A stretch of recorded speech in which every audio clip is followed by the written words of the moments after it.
তো ভাই আমি তোমাদের মাঝে এসেছি আজকে একটা কথা বলার জন্য। তো কথাটা হচ্ছে, তোমরা যারা মানে পিক নিয়ে ভিডিও বানাইতেছো, মানে আর কি, যে পুরাতন পিক ব্যাক আসবে বলে তোমরা যে ভিডিওগুলো বানাচ্ছ, যে এই পিক উঠাই দিবে, পুরাতন পিক নাকি আবার ব্যাক দিবে। তো ভাই তোমরা এই সকল ভিডিও তোমরা বানায়ও না, কারণ পুরাতন পিক কখনোই ব্যাক দিবে না। কারণ গেরিনা এমন একটা মানুষ, যে জিনিসটা একবার গেম থেকে উঠাই নিছে সেটা কখনোই ব্যাক দেয়নি।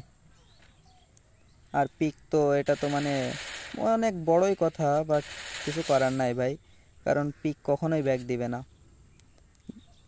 ব্যাক দেওয়ার একটা সম্ভাবনা আছে, যদি সব ইউটিউবাররা মিলে যদি মানে একটা অ্যাপ্লাই করে, তাহলে হয়তো ব্যাক দিতে পারে। যারা আর কি পার্টনার প্রোগ্রামে আছে, পার্টনার প্রোগ্রামে থাকা যত ইউটিউবার আছে সবাই মিলে বলে দেবে, কিন্তু তারা তো মানে কেউ ভিডিও বানাইবে না, তাদের ভিডিও বানানোর কথাই না। কারণ তারা নিজেরা মানে নিজের স্বার্থে পড়ে আছে আর কি। যারা মানে ছোট ইউজার আছে, তো ভাই তাদেরকে তো সাপোর্টই করে না তেমন। আর এইসব কথা তো অনেক দূরের কথা। তো ভাই তোমরা এই সকল ভিডিও বানায়ও না, কারণ এই পিকটা হচ্ছে পুরাতন প্লেয়ারের ইমোশন আর কি। তো ভাই তোমরা যদি এই সকল ভিডিও বানাও, যে তোমরা তো বলছো যে 10 তারিখে নাকি পিকে ব্যাক দিবে, তো ভাই এটা কখনোই সম্ভব না।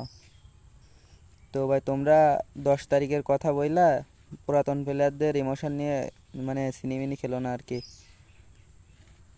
তো ভাই তোমরা জানো, আর মানে নেক্সট টাইম এই সকল ভিডিও বানাও না। যদি পারো তো তোমরা ভিডিও বানাও যে গেরিনা তুমি মানে এটা আমাদের ইমোশন পিকটা, তো তুমি পিকটা আবার ব্যাক দাও, এরা এই সকল ভিডিও বানাও। কিন্তু ওই সকল ভিডিও তোমরা বানাও না। তোমরা তো ভিডিও বানাইতেছো ভিউসের জন্য আর কি। তোমরা তো মানে ভিউজ পাইলেই খুশি, কিন্তু এদিকে যে প্লেয়ারগুলোর কি হচ্ছে সেটা তো তোমরা একবারও দেখবে না।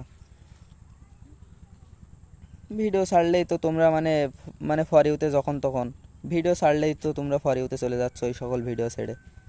তো ভাই তোমরা আর এইসব ভিডিও বানায়ও না। যদি পারো তো বললাম তো এরকম এই সকল ভিডিও বানাও যে গেরিনা তুমি আমাদের পিকটা মানে ফিরিয়ে দাও। তো ভাই ভিডিওটা এই পর্যন্ত। যদি ভালো লেগে থাকে একটা লাইক করে দিয়ে ভিডিওটা শেয়ার করে দিবেন, আর ইউটিউব চ্যানেলটা সাবস্ক্রাইব করে দিবেন। তো আজকে আমি এই পর্যন্ত, দেখা হবে নেক্সট কোনো ভিডিওতে। সেই পর্যন্ত সবাই সুস্থ থাকবেন, ভালো থাকবেন, আল্লাহ হাফেজ।